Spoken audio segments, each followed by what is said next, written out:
Hey everybody, Raven here, and today I'm going to share with you what I got at the Dennison Texas Coin Show this last weekend. Only got a few items this time, but there's a little bit of quality versus quantity.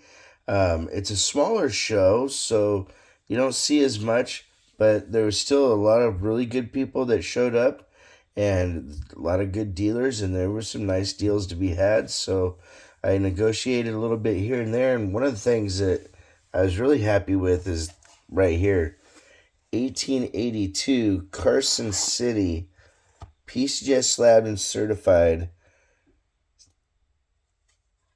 MS64 Morgan Silver Dollar, ladies and gentlemen. That thing is really cool. I really like this PCGS setup, the way they do this, and it's got the nice PCGS logo on there, and it really protects the coin and everything. And the thing that surprised me, and it's one of those things what talked about before, is there's times that you buy the holder because it's nice and rare, and there's other times you buy the coin because this one just says silver dollar. Usually when it says silver dollar, it doesn't grade as high, but this one graded at a 64. And the reason being is when these were put in these GSA holders, the people that were actually putting them in there weren't numismatic people. They worked for the government. They were just looking at a sheet, and they probably got tired of doing it because this one is just absolutely a stunner. Really nice, clean fields, no real chatter, not a lot of bag marks, things like that.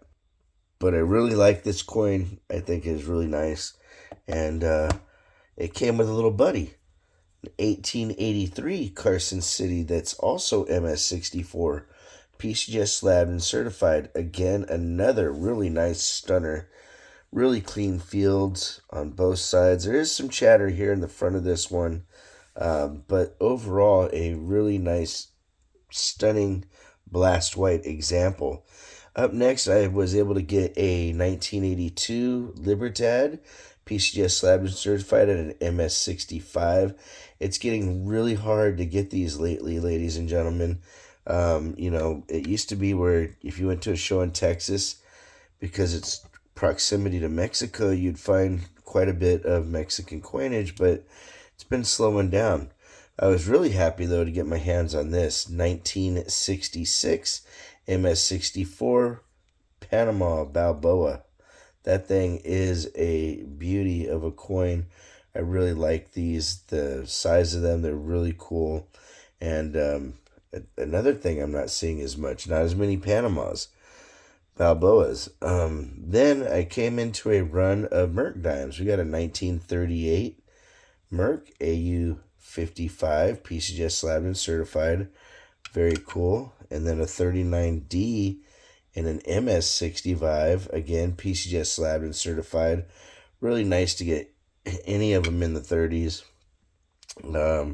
42, that's an AU58, a little bit nicer. And, sometimes I'm surprised when I look at these coins and I have a pretty good idea of what a good Merc dime looks like. And I'm looking at this and, I can see why it got the 58. It's got a couple little, it's got a little mark here and a little mark there. But overall, just a beautiful coin, So sometimes you kind of wonder what the grader was thinking that day that they figured, okay, it's a 58 versus, something else. In the thing a lot with graded coins is grading is very subjective. Last but not least, we have an MS66 full split band, 43 Denver Merc PCGS Slabbed and Certified. Ladies and gentlemen, that thing is absolutely stunning. I always really enjoy finding a full split band because if you didn't know, this part of the dime, the center line, is what wears out the quickest. That makes full split bands more valuable because that is the high spot of the coin. And, it's interesting how coins are made and what things wear out first. That's why they are graded the way they are with the 70-point system on the Sheldon scale. If you want to correspond, it's ravenhawkcoins@gmail.com. Our P.O. Box is 721-296, Norman, Oklahoma, 73070. Like always, please make sure to take care of one another. We'll see you real soon. Raven Hot Coins. Have a great day.